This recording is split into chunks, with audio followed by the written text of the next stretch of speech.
कियो कोनो बात छै की? बड़ खुश देख रहल छी। की कहू भौजी, खुशी के बाते छै। गंगा कैसेट से निकल है संजय साहु के नवका एल्बम, तैमे तो एक पे एक गीत छै। अहूँ के देख के मिजाज खुश भ जायत आ अहूँ झूमे लागब। हम छी मैथिल मिथिला के,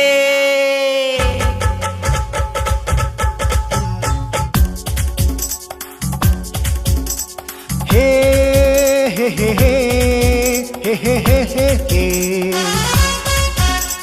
हो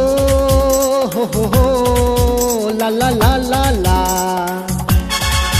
सुनु भौजी बात हमर, लचकबै जब कमर कमाल भ जत, मिथिला में बवाल भ जत।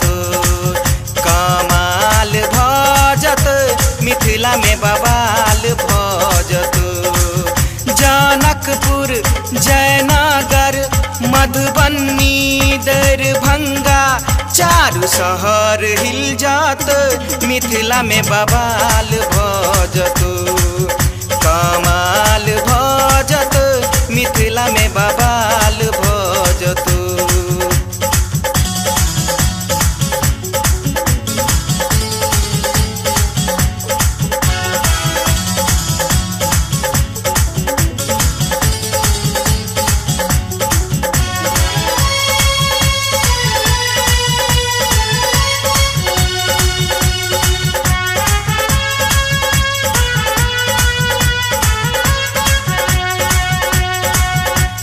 नभ का जुग के नभ जुगहा,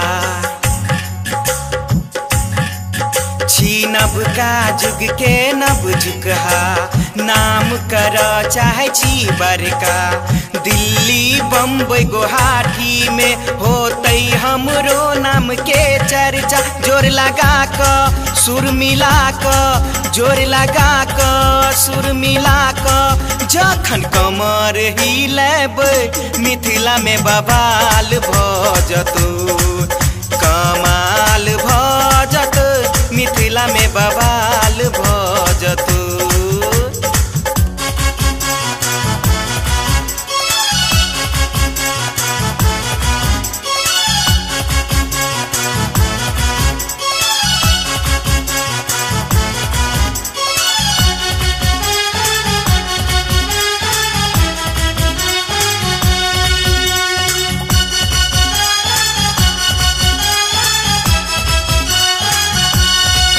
कहाबी मैथिल मिथिला के हम, कहाबी मैथिल मिथिला के हम। रहू किए केकरो से कम, अनपढ़ गंवार के मामला में कहलायब हम नंबर वन। अच्छे अच्छे बुढ़बो बच्चे हो, अच्छे अच्छे बुढ़बो बच्चे हमरा सुर पनाचते, मिथिला में बवाल भ जत। कमाल भ जत, मिथिला में बवाल भ जत। सुनु भौजी बात हमर, लचकबै जब कमर कमाल भ जत, मिथिला में बवाल भ जत। कमाल भ जत, मिथिला में बवाल भ जत। जनकपुर जयनगर मधुबनी दरभंगा, चारू शहर हिल जात, मिथिला में बवाल भ जत।